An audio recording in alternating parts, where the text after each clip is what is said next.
Olá a todos, sejam bem-vindos a mais um episódio do Geopolítica Próxima Jogada. No episódio de hoje vamos falar um pouco sobre a instabilidade no Caribe, tanto em Cuba quanto no Haiti, as possibilidades do que pode acontecer a partir daí. Para vocês que estão assistindo pela primeira vez, muito obrigado, não se esqueçam de se inscrever no canal e deixar seus comentários.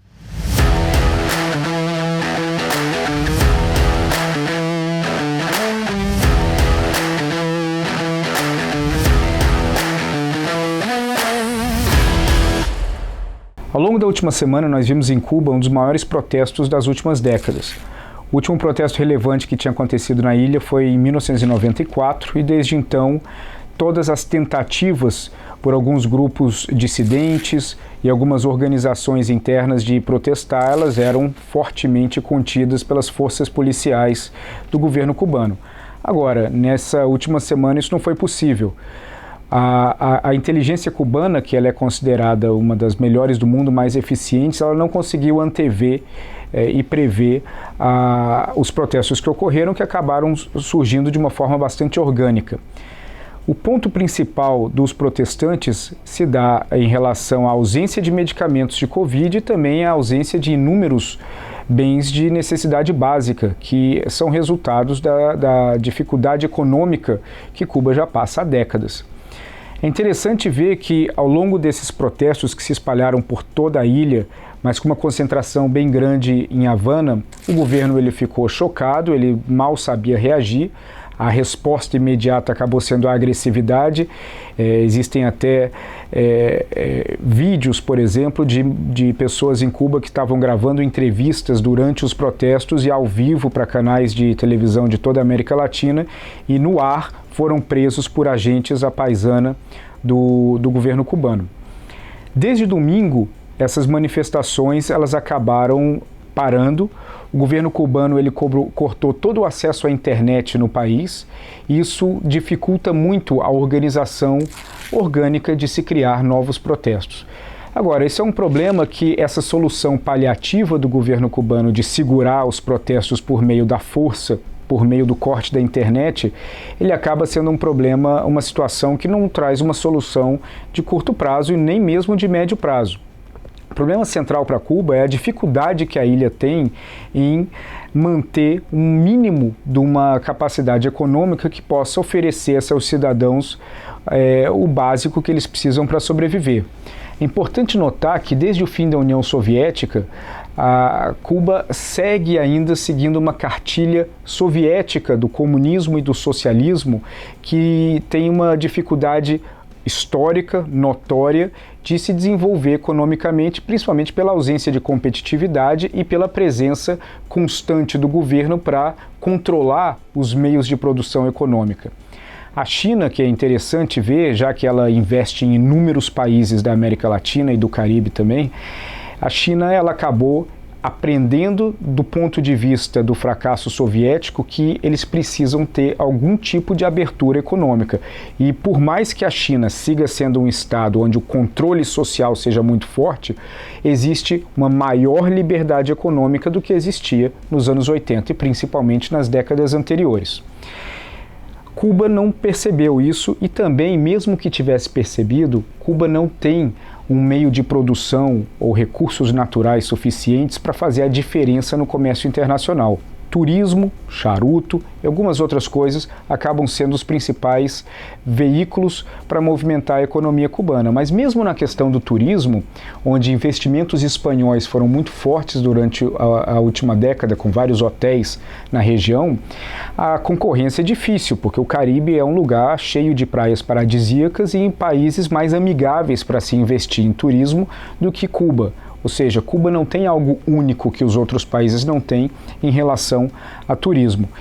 Isso faz com que a ilha ela tenha uma capacidade de diversificação mínima em relação à sua produção econômica. E a China percebe isso e olha para Cuba como um país de capacidades limitadas para investimentos ou para interesses, até porque não é o vínculo ideológico que faz com que a China se interesse por Cuba.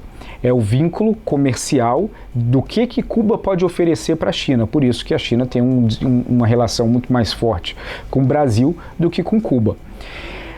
Os protestos eles acabaram ligando o alerta para o presidente Díaz-Canel, que é um presidente que não tem o carisma com parte da sociedade como Fidel Castro tinha e nem com lideranças socialistas da região, por mais minguadas que elas venham a ser. O Díaz-Canel ele não tem a narrativa que consegue controlar e manter a ordem social simplesmente pelo argumento ideológico. Esse é um problema que nós vimos, esse protesto parou, mas a tendência é que vai ocorrer novamente, seja daqui a semanas, daqui a meses, e isso vai se tornar algo recorrente, principalmente dada a incapacidade do governo cubano de gerar qualquer tipo de alternativa. Naturalmente, o governo sempre argumenta que a questão do embargo é o que dificulta a capacidade econômica do país, e isso é parcialmente verdade, porque a questão do embargo ela não impede um relacionamento com China ou com Rússia que possa gerar capacidade econômica.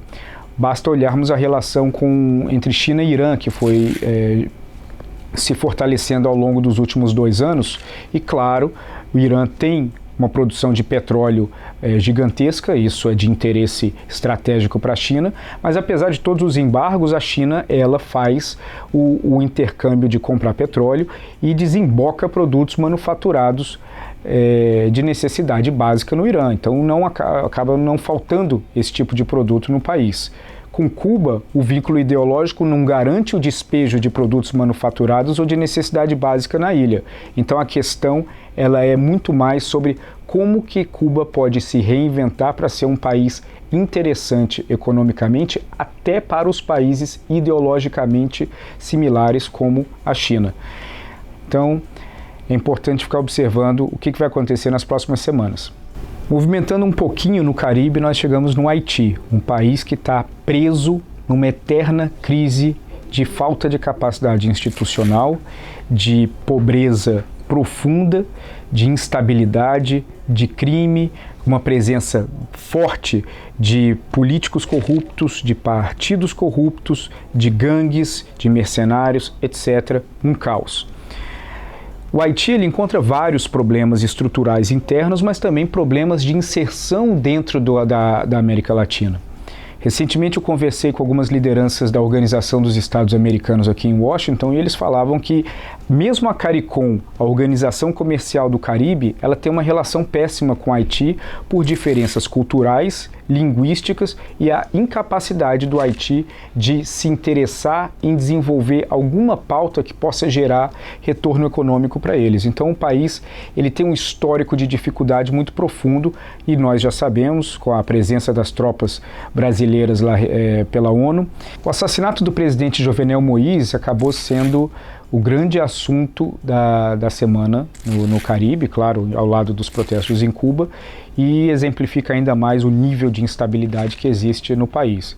Agora, esse assassinato ele acabou tendo contornos de novelescos e envolto em muito mistério por conta da forma como ocorreu.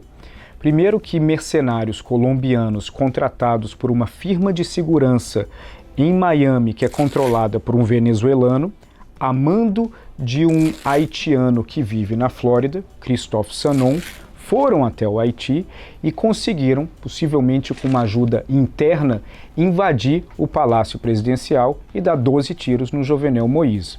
Bom, a construção desse assassinato foi bastante pensada, foi um trabalho técnico, agora obviamente foi um trabalho mal feito, tanto que o resultado acabou sendo negativo para os mandantes do assassinato. A principal suspeita é em cima do Christophe Sanon, mas essa semana um segurança particular do Jovenel Moïse, ele também foi preso, e isso faz sentido, até porque pelo fato dos mercenários invadirem o Palácio Presidencial, isso mostra que possivelmente tinha uma ajuda interna para que isso ocorresse de uma forma suave, porque mesmo um país miserável como o Haiti, a segurança policial e o aparato policial de proteção do palácio é sempre razoavelmente decente.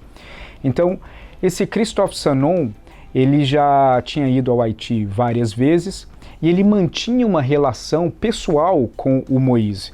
Essa relação pessoal ela se baseava em geração de negócios, ou seja, o Sanon ia para o Haiti ou entrava em contato com o presidente e negociava, intermediava negócios que poderiam ser feitos entre empresas estrangeiras e o governo haitiano.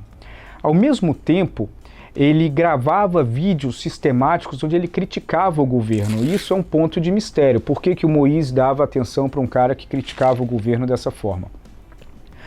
E por que a grande suspeita da polícia é em cima do Christophe Sanon? Bom, a primeira pessoa que os mercenários que sobreviveram mandaram uma mensagem dizendo tá tudo certo, foi para o Christophe Sanon e logo em seguida ele pegou um jatinho e foi para o Haiti, onde a estratégia dele obviamente não foi muito bem executada, porque assim que ele pousou, ele foi preso. Essa crise institucional, independente do Sanon, ela acabou afetando outras áreas. Nós temos o presidente do Senado e temos também o vice, o premier do governo haitiano, disputando o poder entre eles. Essa disputa de poder, ela é natural, ela é histórica no Haiti. Você tem o vice-premier que era aliado do presidente assassinado e você tem o presidente do Senado que é da oposição. O vice, ele acabou pedindo apoio de tropas ou dos Estados Unidos ou da ONU para estabelecer ordem, mas principalmente para garantir a proteção de áreas estratégicas do país. Não existe apetite militar dos Estados Unidos em relação ao Haiti nesse momento, nem da ONU, então o momento de esse pedido ele acabou sendo ignorado ou colocado em observação. Já pelo lado do Senado, a narrativa é de que o vice ele não tem a legitimidade para assumir o governo no momento, e aí existe toda uma disputa legal, política, em relação a quem deveria assumir. A Organização dos Estados Americanos acredita que o vice, obviamente, deve assumir o governo e esperar até o ciclo eleitoral, mas existe uma disputa também sobre a antecipação ou não do ciclo eleitoral no Haiti. O ponto central também aqui é, independente disso, a crise institucional de violência e de busca por poder tende a aumentar. E ela tende a aumentar porque todas as vezes que existe um vácuo de poder, esse vácuo ele é ocupado por alguém ou por algum grupo. Enquanto não está definido qual grupo ocupa esse vácuo do poder em Haiti, a tendência é que o embate seja cada vez mais agressivo, principalmente num país que está acostumado com a violência política, assassinatos de políticos, sequestros, outras coisas, o que pode acabar gerando uma instabilidade ainda maior e contaminando o comportamento da sociedade, fazendo com que uma crise ainda maior humanitária possa acontecer. Bom, ficamos por aqui no episódio de hoje. Deixe seus comentários. Esses dois assuntos, eles são assuntos que ainda vão dar muito pano para manga. Tenho interesse em ler o ponto de vista de vocês nos comentários e à medida que os acontecimentos vão se desenrolando, a gente pode acabar gravando um outro comentário sobre isso. Um abraço a todos.